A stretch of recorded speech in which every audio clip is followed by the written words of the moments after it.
My name is Tim Butler. I'm a state representative from the 87th District. I live in Springfield, and I'm the Republican spokesperson on the House Redistricting Committee.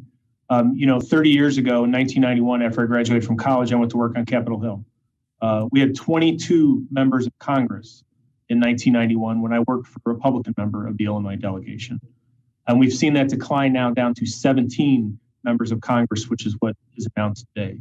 Not only is that a great blemish on the prestige of our state of Illinois, it really comes home to roost when it comes to our power in Washington, D.C., our state's power in Washington, D.C. The decline in population and the fact that we've actually declined in population is stunning. The fact that we're one of only 3 states in the nation that has seen a decline in population. And when I went back and did a quick search right before this news conference, it seems to me, at least going back to 1900, this is the first decennial census in Illinois that we've ever lost population.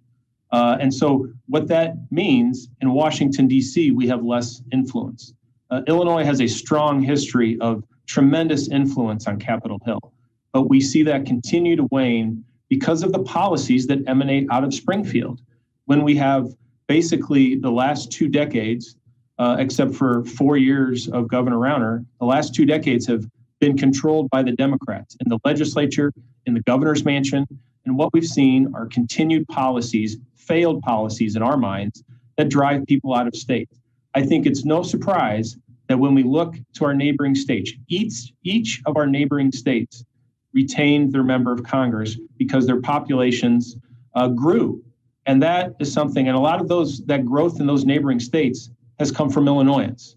So this is really a sad day in Illinois' history when we see that our population has declined so much that we continue to lose seats and our presence on Capitol Hill.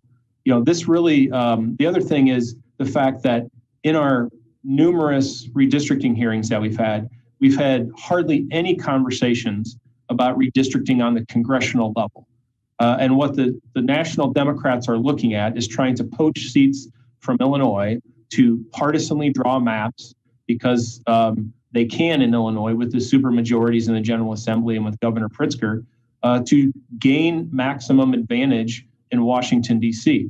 And what we've heard time and time again at the hearings that we've had are people that are sick of that process, that want us to do it in a fair, open, transparent manner and draw maps that aren't gerrymandered.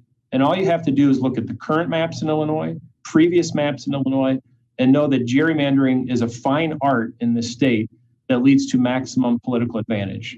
So when you've got Washington Democrats really pounding on Illinois Democrats to draw the maps to the partisan advantage, unfortunately, that's what we're going to see, I think, when we see the maps come out. And you couple that with waning influence on Capitol Hill, it's just not a good thing.